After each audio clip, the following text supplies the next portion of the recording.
미카엘과 그의 사자들 교회 136번째 설교를 시작하겠습니다. 소제목은 하늘의 생명을 주시는 떡 예수 그리스도가 되겠습니다. 요한복음 6장 35절로 40절까지 보겠습니다. 예수께서 가라사대 내가 곧 생명의 떡이니 내게 오는 자는 결코 줄이지 아니할 터이요 나를 믿는 자는 영원히 목마르지 아니하리라. 그러나 내가 너희에게 이르기를 너희는 나를 보고도 믿지 아니하는도다 하였느니라. 아버지께서 내게 주시는 자는 다 내게로 올 것이요 내게 오는 자는 내가 결코 쫓아내지 아니하리라. 내가 하늘로서 내려온 것은 내 뜻을 행하리 함이 아니요 나를 보내신 이의 뜻을 행하려 함이니라. 나를 보내신 이의 뜻은 내게 주신 자 중에서 내가 하나도 잃어버리지 않고 마지막 날에 다시 살리는 이것이니라.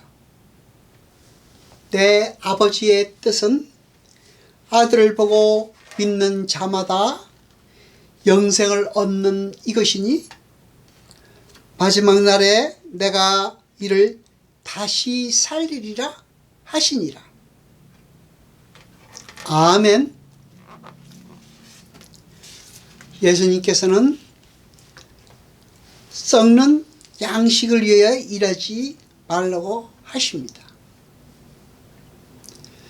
썩는 양식을 위한 일이란 단순히 세상의 것을 얻어내기 위해서 하는 일만 말하는 것이 아닙니다. 하나님과 관계없이 자기의 유익을 위해서 행하는 모든 일도 썩는 양식을 위한 일의 범주에 들어간다는 것을 우리는 알아야 합니다. 하나님과 관계없다는 말은 하나님을 믿지 않는다는 말과 같습니다. 우리가 생각하기에는 남에게 착한 일을 하는 것 이런 등등의 일이 하나님이 칭찬하시는 일인 줄 알고 있는데 그렇지 않습니다. 하나님을 믿지 않으면서 행하는 모든 행위는 악인 것입니다. 반면에 하나님께서 우리 성도들에게 요구하시는 영생하도록 있는 양식을 위한 일이란 하나님의 뜻을 행하고 하나님이 이를 온전히 이루는 것에 나의 삶의 우선순위를 두고 사는 것을 말합니다. 그러니까 그 방향성의 문제인 것입니다. 그렇지요? 하나님의 일이 무엇입니까? 하나님의 일이란 하나님의 보내신 자 예수를 믿는 것이라고 주님께서 정의해 주셨습니다.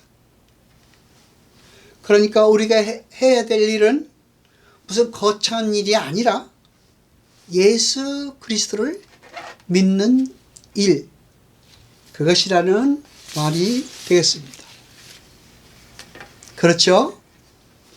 요한복음 6장 36절을 봅니다. 그러나 내가 너희에게 이르기를 너희는 나를 보고도 믿지 아니하는도다 하였느니라. 아멘.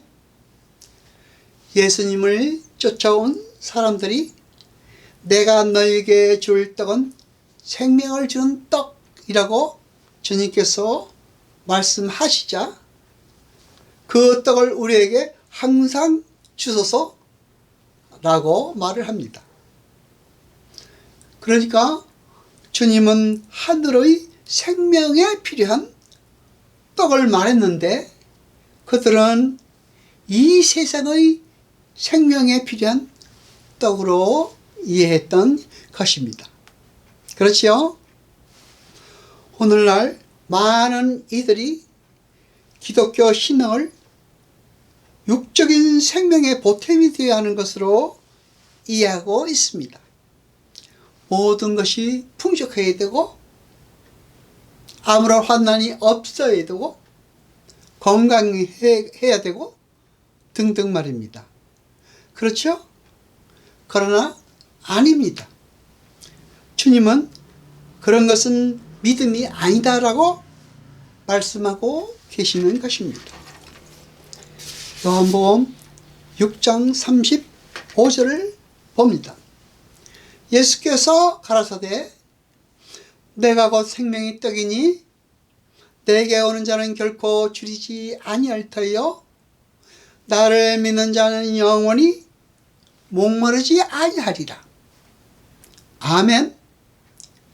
진짜 믿음을 가진 사람들은 이 세상 것들이 주어지든 주어지지 않던 그런 것과는 상관없이 예수 그리스도를 믿는 믿음만으로 이미 배부르고 목마르지 않은 상태가 된다는 그런 의미입니다. 여러분이 다 잘 알고 계시는 사마리아 여인에 대한 이야기를 봅니다. 요한복음 4장 28절로 29절까지 봅니다. 여자가 물동이를 버려두고 동네에 들어가서 사람들에게 이르되 나의 행한 모든 일을 내게 말한 사람을 와 보라. 이는 그리스도가 아니냐 하니 아멘. 여인이 물동이를 두고 마을로 내달렸다는 것은 그 여인은 이제 이 세상의 목마름 같은 것에는 아랑곳하지 않는 사람이 되었다는 그런 의미입니다. 그 뜻은 그 여인은 이제 영적인 생수를 받아 마시고 영생이 주는 시원한 해갈과 영생이 주는 풍성한 배부름을 맛보는 자가 되었다는 의미인 것입니다. 그 여인은 자기 자신의 실체를 확인하고 나서 자신의 인생 속에서 정말 해결되어야 할 것이 무엇인지를 깨닫게 되었습니다. 그 문제를 해결할 수 있는 길은 오직 예수 그리스도께 나와 예수 그리스도께 의지하는 방법밖에 없다는 것을 알게 된 것입니다. 그래서 세상의 물동이를 버린 여자로 바뀌게 된 것입니다. 여러분, 생명은 죽음의 자리에서 서본 사람에게만 가치가 있는 것입니다. 하나님을 떠난 자리가 죽음의